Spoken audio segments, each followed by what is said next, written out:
Monday night sport just got a whole lot better. Bulls and all are back for a new winter season on 3WBC. Join Fletch Fraser, Stuart Grattan and myself, Gemma Hooper, who will bring you sporting news from all across Australia and right here in Whitehorse, Boroondara. For all things sport with Bulls and all, tune in on Monday nights from 6 p.m. on 94.1 FM 3WBC.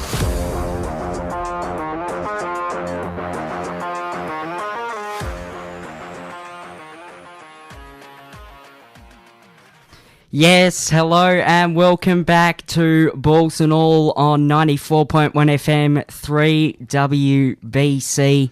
My name is Fletch Fraser and I'm joined in the studio tonight by Gemma Hooper and Stuart Grattan. It's great to be here. How are we both doing after a big weekend in sport and a big weekend in footy? Oh, I'm feeling great. I was so excited for the show to be back. I thought the news was over and started clapping. It hadn't finished yet. But no, we've had such a good week in sport. We've had footy news. We'll hear about the VFL later on with VFL Rewind, which is happening from 7 to 8. But we'll be covering everything else off that's happened this weekend. And God, Stuart, there's been a lot. There has been a lot. And it is fantastic to be back with Balls and All now in the winter. It's cold out. It's a bit unusual for us. So fantastic to be back and talking all things sport. No, we're very fortunate to be back earlier from July 1st. And we'll be here all year round now, Fletch. So we've got to be prepared to be here every week and ready, which I think we're all so thrilled to be doing. Yeah, it's really exciting, and obviously sport is all year round and footy's a big focus, but there's so much sport going on at the moment, and it's been a big couple of months, and obviously the footy's sort of getting into the back couple of months, and all of us could be in finals. All of our teams could be in finals. Stuart's laughing at me. I believe the Hawthorn could make finals. I'm not laughing about Hawthorn. Oh, Geelong, fourth on the ladder. Beat Essendon, apparently Geelong are back. So you could be back. According to Jeremy Cameron. Well, Jez is like the one Geelong player that I actually like.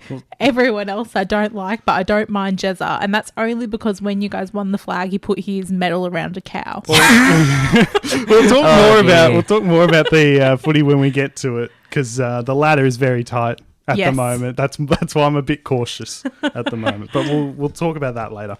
And of course, this program is brought to you by our station sponsors 4 and 20 Budget Car and Truck Rental and Piranha Snacks.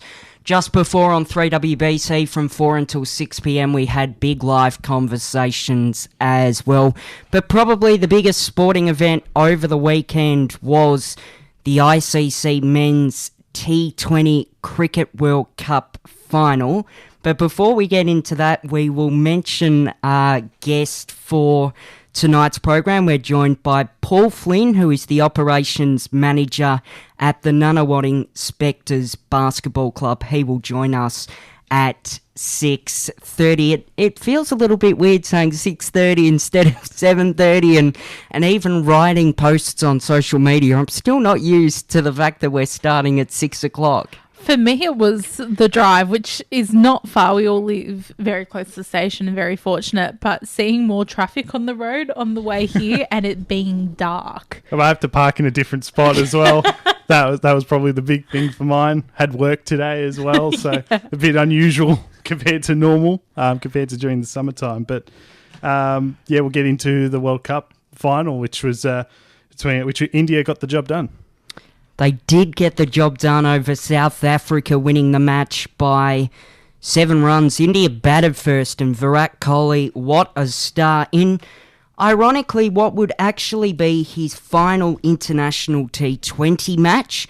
He hit 76 runs from 59 balls, and what an innings that was from him. It was probably fitting that India won the tournament in the end. They were fantastic throughout it, and well, it's probably a good thing that Afghanistan weren't there given the heartbreak they caused Australians, and what a disaster that was for the Aussies in the Group 8 stage. Yeah, the Aussies' journey throughout the T20 World Cup is not ideal at all. Probably good that everyone was a few days behind on results, it felt. I watched the Australia versus Scotland Team 20 match pretty much the entire way through, and watching it, I was like, I don't know. We were lucky to win in the end. We won by 5 wickets, but only just. Afghanistan came in with a fight, and I think Australia came in just assuming that we would travel well, which is never the way you want to travel through any competition. And India is one of those countries that no matter what competition, they come in hard, they play hard, they want to win.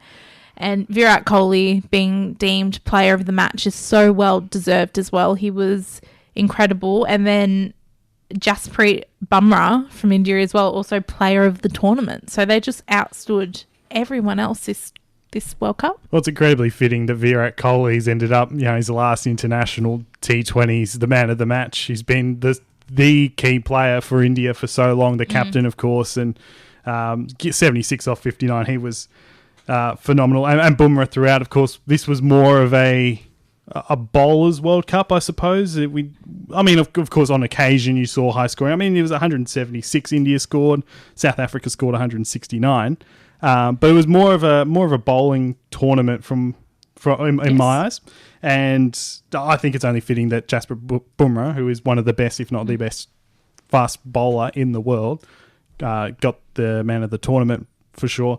And then, of course, as well, you look at that India scorecard. 47 from Patel as well, but he got run out.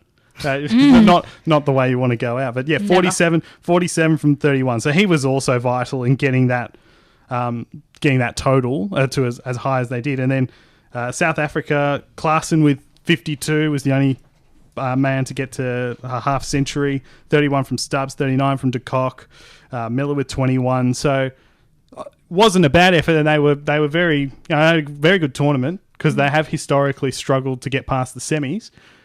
So to get to the final, obviously it hurt to not make it to not win the tournament, but still very good performance overall by South Africa. Especially when they only required 30 runs off the last 30 balls. That is, it's a bit of a wobbly old ending because in the end, they had 6 wickets in hand as well. And to not get the job done after that, Bumrah, Singh and Pandya combined to take 4 wickets and concede just 22 runs from the final 5 overs. It's a real bad collapse, though, you would probably say, for South Africa. Yeah, the captain, Aidan Macram, has stated that he was gutted for the time being, and it's going to take them some time to reflect on their campaign, which he deemed as excellent. And he said that the bowlers bowled well, but didn't have much help from the pitch, and it all came to the wire.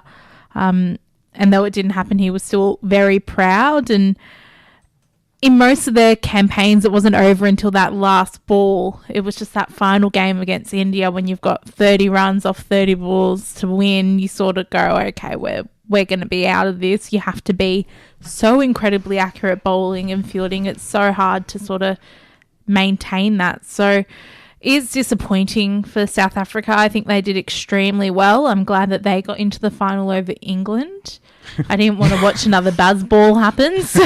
Oh, dear. But India were definitely the more deserving side.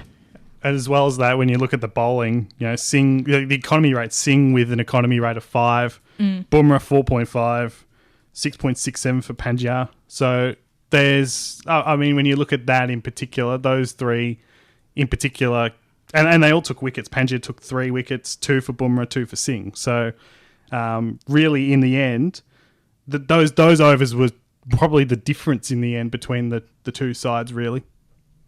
And I was actually quite surprised by the fact that it was their first major men's title since 2011, where they won the 50-over World Cup, while it is also just their second T20 World Cup win after taking out the first title back in 2007. For a cricketing powerhouse like India, That actually really shocked me. Yeah, they definitely suit a more test style of cricket and one-day style. T20, they're good, but sometimes it can take them a little bit of, like, quite a few overs to really get into the rhythm. But in saying that, well-deserved, and I think they had the right game plan moving into this. And we will now get into round 16 of the AFL. And on Friday night, we saw the Brisbane Lions defeat Melbourne, and Melbourne are in a bit of a form slump at the moment. Brisbane 11-20-86, defeating Melbourne 11-15-81. An intriguing game of footy. Yeah, well, to say Melbourne's in a bit of a slump. They're in a whole lot of trouble. We know about Petrarca's out for the year, and they're in really bad nick at the moment. I mean, they did kick 8 goals in the second quarter, but it's just kind of symbolic. They didn't kick a goal in the last quarter. That's what happened against North Melbourne, and they nearly lost that one. They're sitting, what are they? I think they're 12th at the moment. They are 12th, so they are only out by half a game, but they're not trending in the right direction at the moment. Brisbane, on the other hand, outside of that second quarter, really, which in which they conceded 8 goals in that quarter, they're trending upwards. They're in a good position now to get back to the finals and even challenge for top 4, because they're only a game behind Essendon, who sit 4th now. So, and they've got superior percentage, so they're in a really good spot now to compete for finals and top 4. The Bombers are in serious trouble as well, though, you probably could say. They're sort of shaking a little bit, and it's funny because there were teams that are having these little form slumps. The Giants, Brisbane had it sort of at the start of the year. They've come good. Collingwood are in a bit of a wobbly old period. They've got the collie wobbles back, which probably isn't... Now, look, Dacos played well, but... Did Dacos play well, or did everyone just handball to Dacos? This is my thought process about it. I just don't know. I think he's a good player. I don't think he's as highly rated as some other players in the game. I think Harley Reid is also an example of this, where he's got the real media backing, and Harley Reid is a fantastic young player. But watching the Hawthorn West Coast game yesterday, and I am a Hawthorn supporter, so you can take this with a grain of salt, but they spoke about Harley Reid so much, and he only had 17 touches. So it raises the question, are they just that good, or is there so much hype around them that it's only what certain media outlets can talk about? Well, I would say that Dacos is really that good. I think he is on that level, to be honest, because he should have won the Brownlow, let's be honest. He should have won the Brownlow last year. That shouldn't have been. If he didn't have that injury, but... he was fantastic again, but for Collingwood. But it was Noah Anderson with 39 touches. Yeah, I mean, he is. I think I saw something. He's a genuine top 3 mid in the competition from an AFL player rating perspective. Wow. So that's how well he's going at the moment. And I suppose the thing with Gold Coast, and I have a soft spot for Gold Coast, and I like to see them do well. It's really, really important that they make finals this year. They have to. Yes. And they play North Melbourne this weekend. Their big Achilles heel has been playing away from home. They play at Marvel Stadium. They have to win this game against North Melbourne. They have to do it. North is a side that I think if they can continue trending the way they are this year, they will have a similar season to Hawthorn next year. I could see that. I think that they're building really well. I think Clarko's doing a really good job with the side. You can see that they're really gelling. They were so close to beating Collingwood last week, and then we look at their game against the Bulldogs, only lost by 17 as well. I think that they're building in a really good position now. They've had one win. They've gotten confidence. I think that's what they were really lacking as a side. So I wouldn't write out North against Gold Coast this week. I do like Gold Coast. I think they are extremely deserving of making finals. They won with their VFL side in the VFL last year, their first ever premiership. I think it would be a really good, fairy tale story for them. One more before we go to break. I wanted to just quickly say Fremantle, they're up to 3rd now. They beat Sydney on Saturday afternoon. It was a real surprise to me. I didn't think they had that in them. You knew that Sydney were going to lose one at some point. Their first quarter's been quite poor. But I didn't think it would be Fremantle. I'm pretty sure they played earlier in the season and Sydney got them pretty handily. So for them to come over from Perth, fly over to Sydney, beat the by far and away the best team in the comp at the moment, that is a really good sign. And they're third on the ladder. They're in a really good spot to be a top 4 team, particularly after what happened last year. It was a bit of a disaster. So good bounce back by the Dockers. Indeed, and obviously 2.5 games behind second place Fremantle, but plenty of footy still to be played out throughout the year. We will get to a very quick break and have more of the program right after this.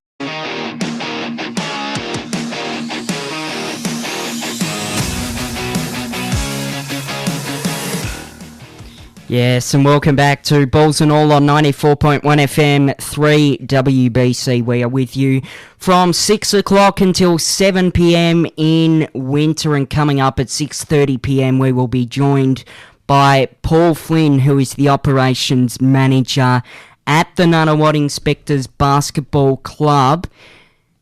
But obviously last week as well we had the State of Origin in the NRL.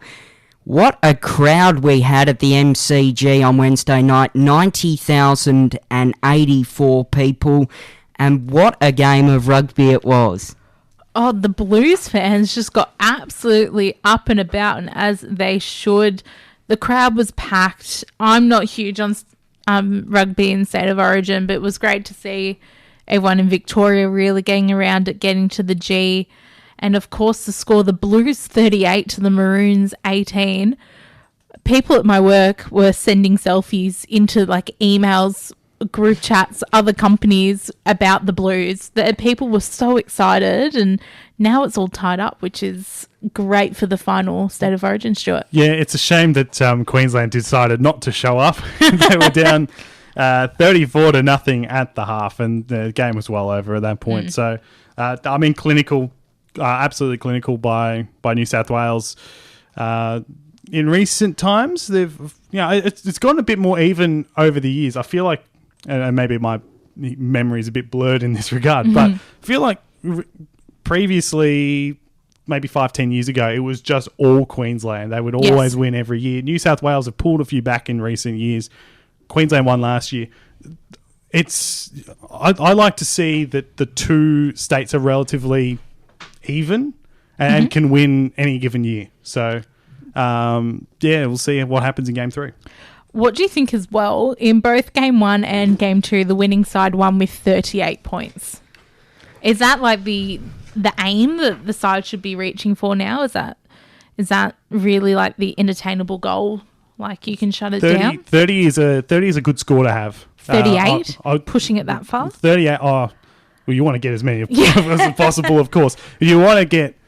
You'd be hard to beat if you score 30, I reckon. If you... Obviously, better to score more than that, but if you go... I don't think there'd be too many cases where you'd see the opposition get up after, you score 30. I just don't think that would be the case. So, 38... It might have been just a coincidence more than anything else, to be honest, but... I would say 30 is probably the way you want to go. That's what that sets you up well to win. And the final one, which is coming up in not long at all, I just have the date up in front of me. How do we think it's going to go? The Blues legend Andrew Johns has said it's the best he's ever seen the Blues play. I've never seen anything like this at this level, and Phil Gould described it as men against boys. So do we think that the Blues can pull it off? I reckon that would be purely based on Game 2. So, because you look at the flip side, Game 1 was a 38-10 win for Queensland. So, I'm not sure, because it's a small sample size to work with, just the 2 games. So it's hard to, particularly when one's gone one way and one's gone the exact opposite. Yeah. So it's hard to say, this will happen or this will happen. I would say that New South Wales probably going to win. If I had to guess, I feel like they're just a stronger team at this stage in time. And that's not just purely based on game 2, but just as a whole with the way so many of the talented New South Wales players. I think there's more talent in that team than Queensland. So I would say probably for game 3, I would say New South Wales probably win that one. But clearly, as we've seen in this series, it could go either way. The Blues will definitely, I think, win Game 3, but I do have a soft spot for New South Wales for no particular reason. Maybe their nickname. I don't know why, but I've never liked the Maroons, ever.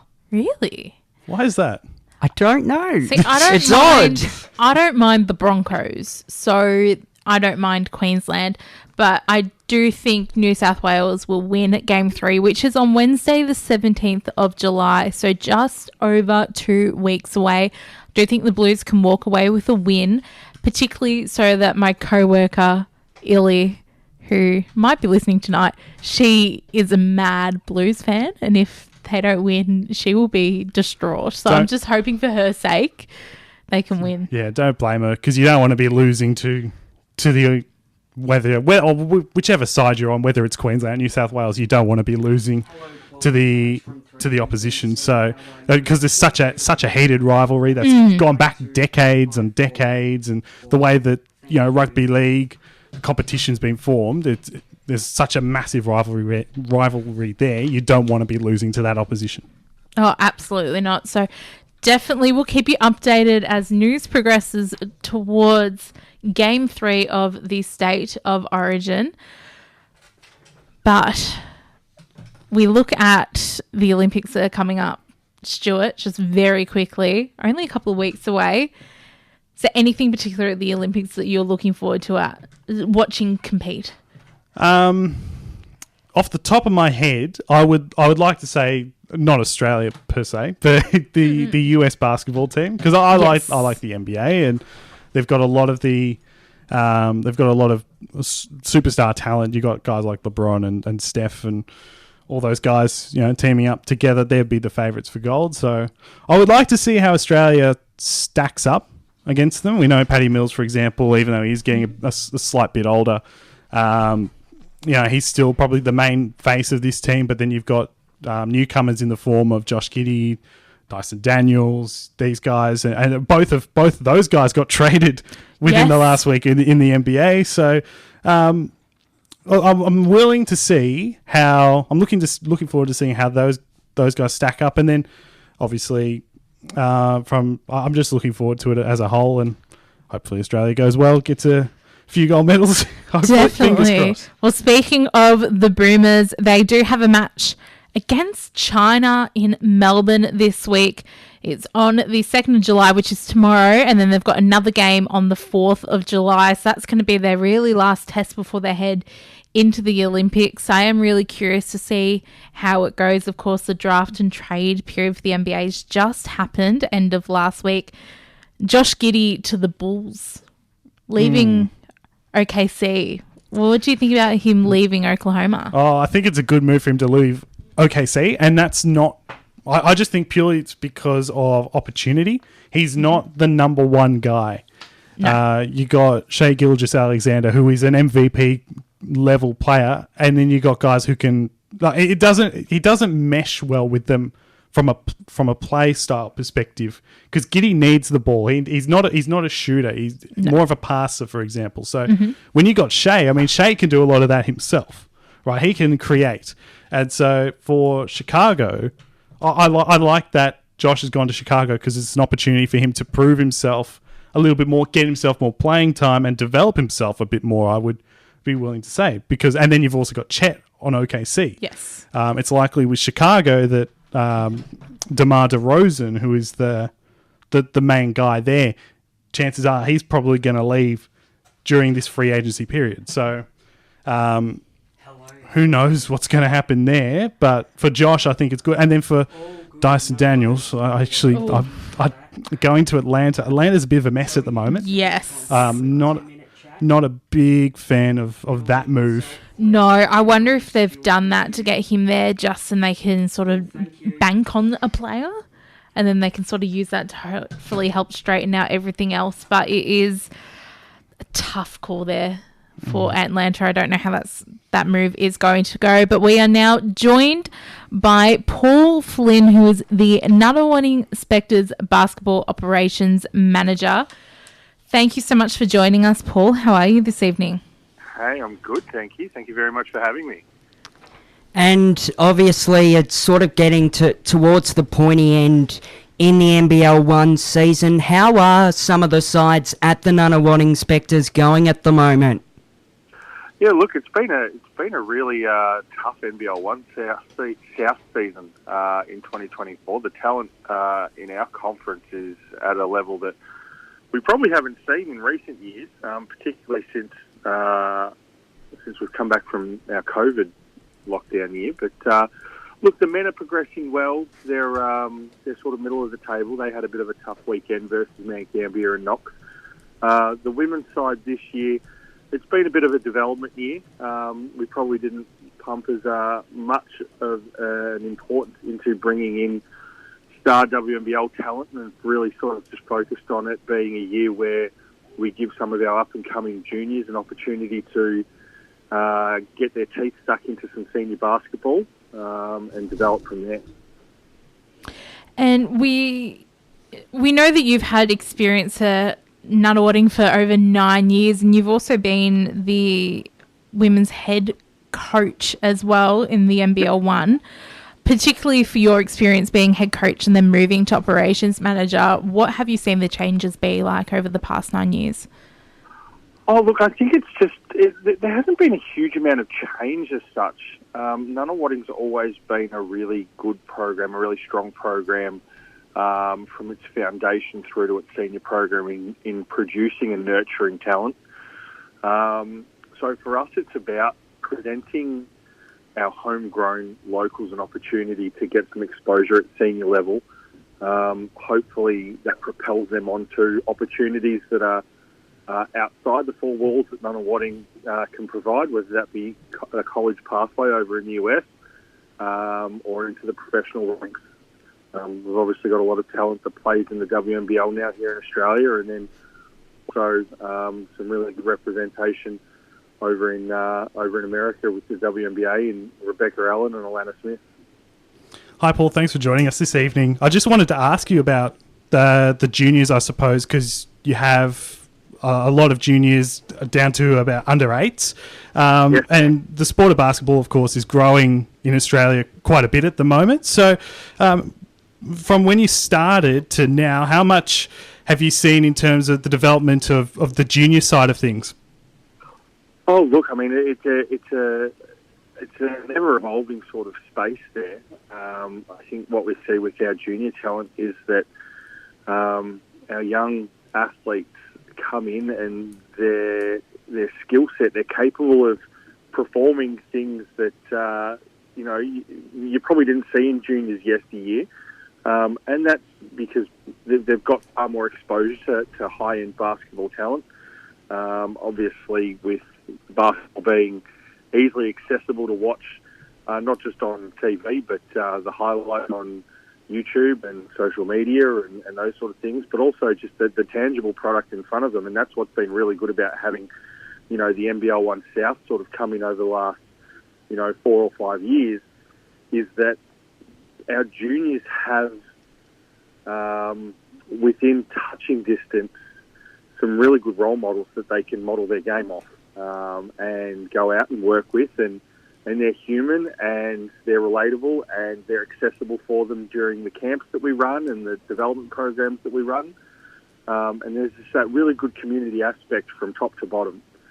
So, we're seeing some incredible talent. I know, like in our junior program at the moment, we've got a couple of girls that are part of the under-16 Vic Metro side. We've got 5 of our under-16 boys in the Vic Metro side that will contest national championships these holidays.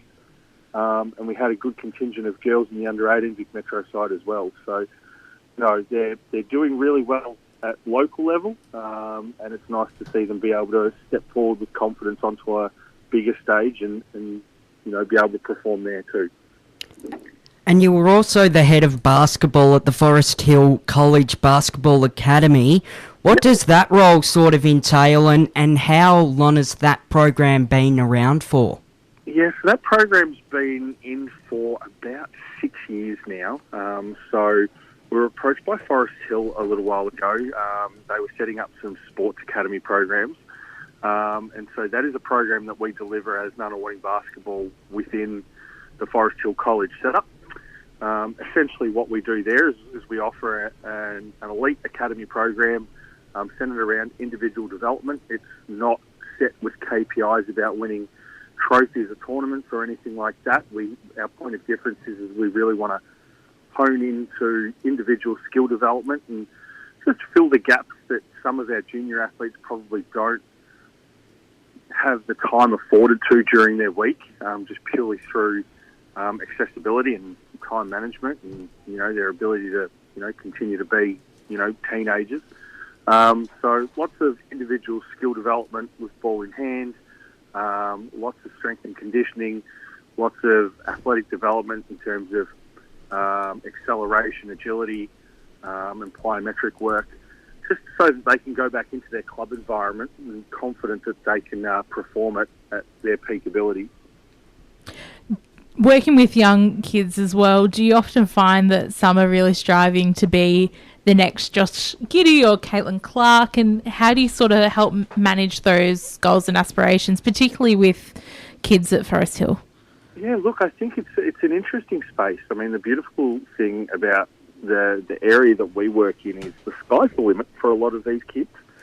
And it's not for us to sort of tell them that, that's an unrealistic dream or anything like that, because, it's been proven, particularly over the last sort of decade, that those sort of goals are very much achievable if you knuckle down and put the work in. And obviously there needs to be, some good genetics in there as well. But, the talent level of Australian junior basketball at the moment is at an all-time high.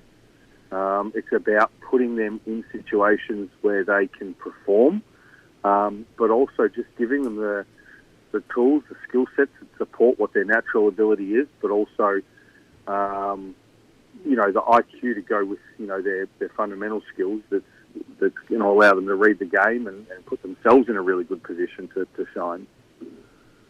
Both the men and women this Wednesday are going to be playing the Ringwood Hawks at Norwood Secondary College. So when you look at, I'll go from a women's perspective. When you look at Ringwood, what is it about them that makes them a difficult side to come up against?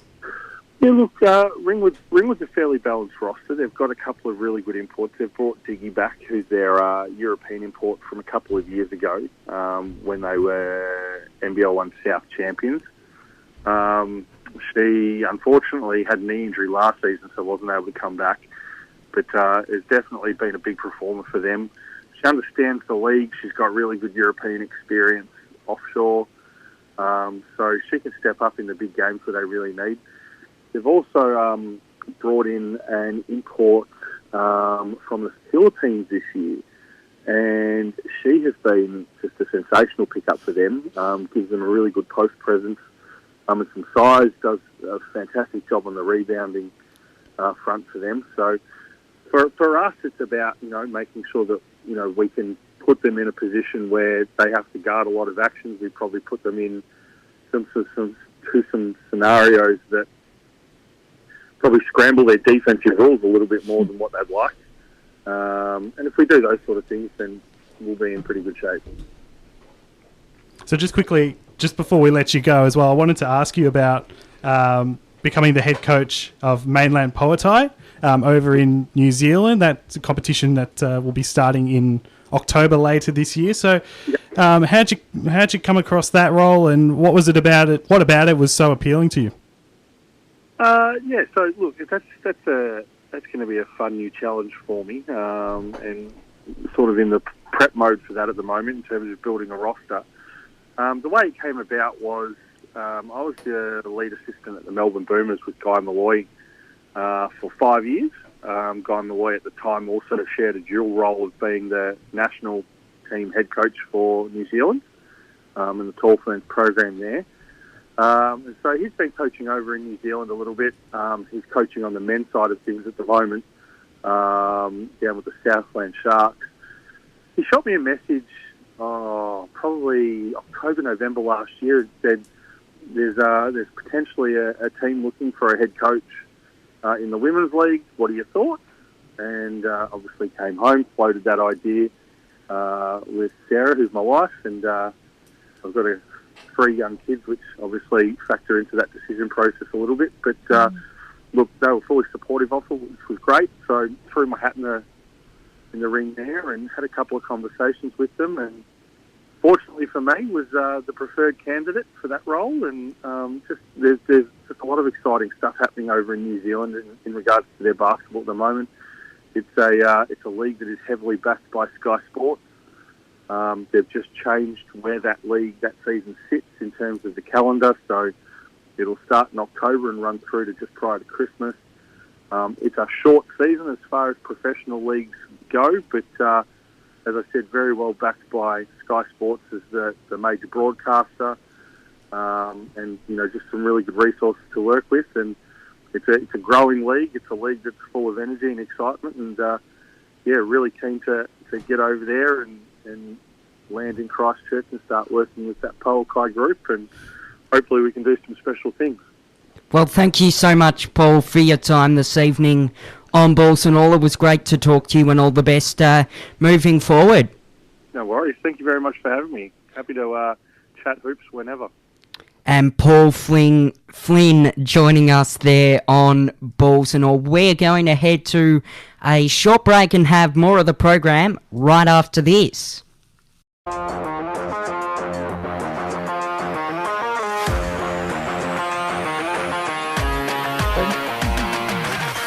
Hello and welcome back to Balls and All on 94.1 FM 3WBC, and we are back for our first show during the winter season from 6 until 7 p.m, and what a show it has been. We just talked to Paul Flynn, the operations manager at the Nunawading Spectres Basketball Club. Yeah, no, it was good fun. Good to talk to him about, certainly a lot of different aspects of Nunawading, and then a bit of New Zealand basketball as well. It's good fun there. We're going to switch gears back to footy, and we're going to quickly talk about local footy, more specifically the Eastern Football League Premier Division, because we are 11 rounds into that, and it's quite good actually. If you don't pay too much attention, I recommend you do, because it's a lot of fun. It's a very interesting competition. Top 6 are all very, very good sides. Big result on the weekend on Saturday. Of course, it was a wet and miserable day, to be honest, across all of Melbourne. But it was Vermont who made the grand final, most successful side in the AFNL, getting the job done by 13 points over Baldwin, who were undefeated before that point. So wow. 10-0, now 10-1. Vermont, as I said, grand finalists last year, so not unsurprising in a way. They sit 4th on the ladder. And then in the other results as well, Blackburn 15-20-110 defeated Berwick 4-5-29. Unfortunately, the bottom 4 sides in the Premier Division are all relatively far off the top 6. So Berwick's one of those sides that, of course, because you get relegated in local footy, one of those sides that are trying to stave off relegation right now. They sit 9th of 10. Doncaster East 8-9-57 were defeated by East Ringwood 10-17-77. East Ringwood's they're second on the ladder. I reckon they're the best team in it. Personally, I know they're second on the ladder, not as high as Baldwin, but I think they're a better side overall. But it's going to be really interesting to see what they do. East Ringwood, Doncaster East rather, has had a disappointing year, made a prelim last year, has not gone well for them this year. They sit 7th on the ladder, 8th even. And then Rowville 17-17, 119, defeated Norwood 6-9-45. So the reigning premiers easily getting the job done over Norwood, who are unfortunately at the bottom at the moment and would be relegated to Division 1. And then finally, South Croydon 9-11-65 defeated Noble Park 4-5-29. Another team that Noble Park have had a disappointing season. South Croydon, much better season compared to last year. They were towards the bottom last year, and right now they are in the 5th position. Top 5 make finals. So very, very, very interesting, because you got Blackburn on 6 wins, South Croydon on 7 for Vermont, Rowville 8, East Ringwood 9, Balwyn 10. I reckon those 6 sides are very, very close to each other in terms of their best is good enough to actually win the premiership. Definitely I can't get over the Blackburn score over Berwick. I feel quite sad for Berwick. It's always tough losing by that amount. And you look at the side, like they've got Billy Hicks in the Blackburn side, Nathan Philiptides as well. He's an absolute gun player too. So, and to kick 20 behinds. 39 scoring shots. That's crazy. Yeah. It's not a great moment for Barry. They've had a really tough season, but that Blackburn side, Blackburn's had a lot of they've probably lost games that they probably shouldn't have because they're a good side. Their best is very good. They've taken it up to the East Ringwoods, the Balwyns. They've been there or thereabouts, have just fallen short in those regards. So, yeah, I think really, and one of those teams is going to miss out on finals because they're only top 5 make it, which is a change from previous years. So, still a long way to go in that season, but can't be affording to slip up if you're Blackburn or Vermont or that's why it's a big win for Vermont in particular to knock off the ladder leaders to remain in that 4th position. Definitely. And just looking at the Deakin Uni Senior Women Prem Division results on Saturday, we had the Baronia Senior Women Brown side go up against the Eastern Devils Senior Women White side. Eastern Devils won by 69 points. It was 10-15-75 to 106. Ouch, So that's a drubbing. Yeah, that is really tough for Baronia. They haven't had a very good week at all. And then we had Mount Evelyn Senior Women up against the Whitehorse Pioneers Senior Women. Pioneers won by 6 points there. They were 2-6-18 to 1-6-12. So that was a real battle on the grounds there. And then we had South Croydon Senior Women Blue up against the South Belgrave Senior Women Black. South Croydon won by 55 points. They were 10-9-69 to South Belgrave 2-14.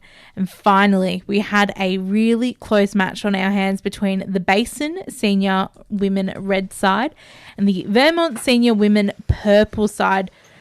Vermont won by 4 points. It was 2-7-19 to 2-3-15. So that was absolutely down to the wire. So some really close games there and some real absolute blowouts in the Deakin Uni Senior Women comp.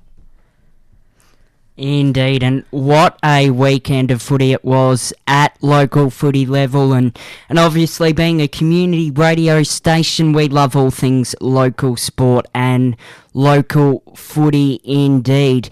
But we did have the Austrian Formula One Grand Prix, and goodness gracious me, that was eventful to say the least, Stuart. Yes, it was. Top 2 in the championship, Max Verstappen, Lando Norris. I never thought I'd see the day Lando Norris is second in the championship, but anyway, they're top 2 in the championship, 1 and 2 on the racetrack with about 10 laps to go, and they collided. Puncture for both. Lando Norris retired from the race. Verstappen did finish in the points, so got to take that as a positive, I suppose. If you're Max, even though you did lose some ground in the championship, finished 5th in that one. But in the end, it was George Russell who was the beneficiary, stealing it from 3rd as the top 2 got into each other, and our very own Oscar Piastri, Melbourne's own, finishing 2nd, and probably a bit stiff actually not to win the race, which would have been absolutely fantastic. Got a penalty in qualifying that dropped him. Had his lap time deleted, dropped to 7th. If he had his lap time reinstated, he would have started on the 2nd row. He would have been that car instead of George Russell to be the beneficiary. So, or at least in theory. So, his win is coming. Oscar Piastri is very, very, very good driver. I'm so glad you say that because as a McLaren girlie, I really want to see Piastri do well. If you had told me prior to this weekend that George Russell would win the Austrian Grand Prix, I would have laughed in your face. There's just no way I thought that was going to happen. I know that he did pole extremely well in the sprint race, and everything leading up to the race. Stuart and I started to talk about the incident between Norris and Verstappen before the show, and we said, no, wait, let's wait till we're on air to talk about it. Do you think Verstappen was in the wrong there? I'm going to say yes. I think you can't just squeeze a bloke off the racing track, off the racing line. You can't do that. Norris has no real room to go. I think it's a misjudgment by Max more than I don't think he's deliberately he's trying to squeeze him and make life difficult, but not actually get into it. So it was an accident, but it is his fault.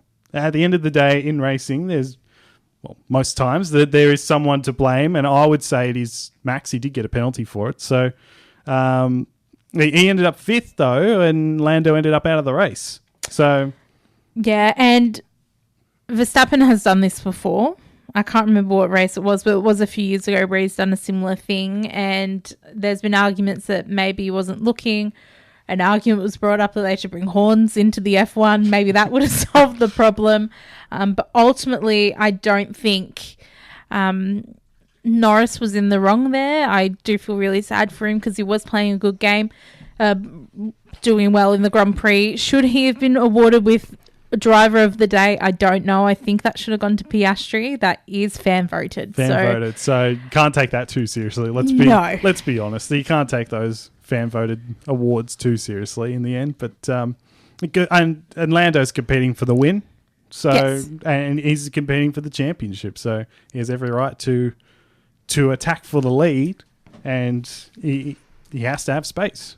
Definitely. And just very quickly getting into some NBA draft news. We had Johnny Furphy from Melbourne. He was selected into the NBA draft last week. So that is great to see another Aussie in the NBA.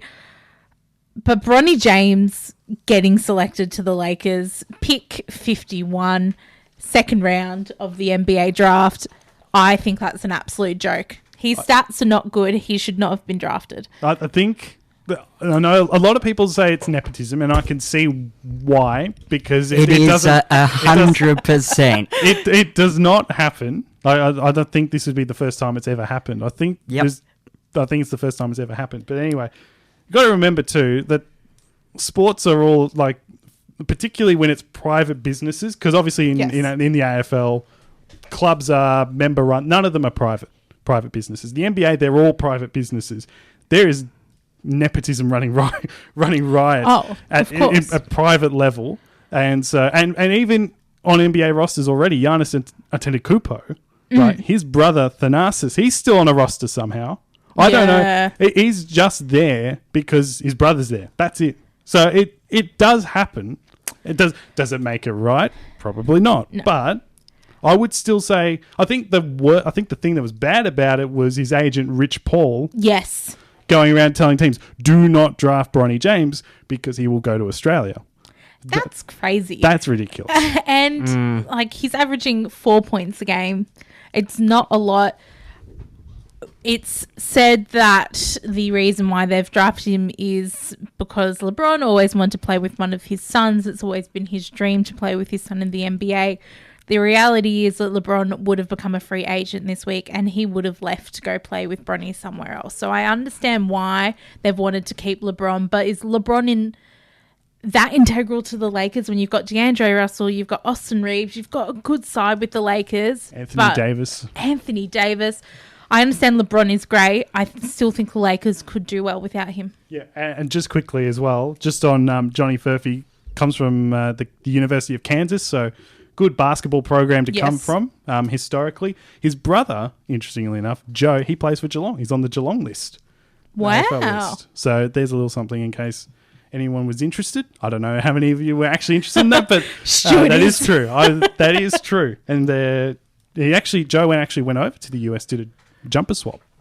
Oh, beautiful. So Intriguing indeed. Unfortunately, we are running out of time with our first show back here on 94.1 FM 3WBC. A massive thank you, Gemma and Stuart. Another huge show, and it's great to be back. I'm so glad to be back. Of course, we've run out of time yet again, but we'll be handing over to our friends Brad and Laushi for VFL Rewind between 7 and 8. So we hope you can all stick around for that.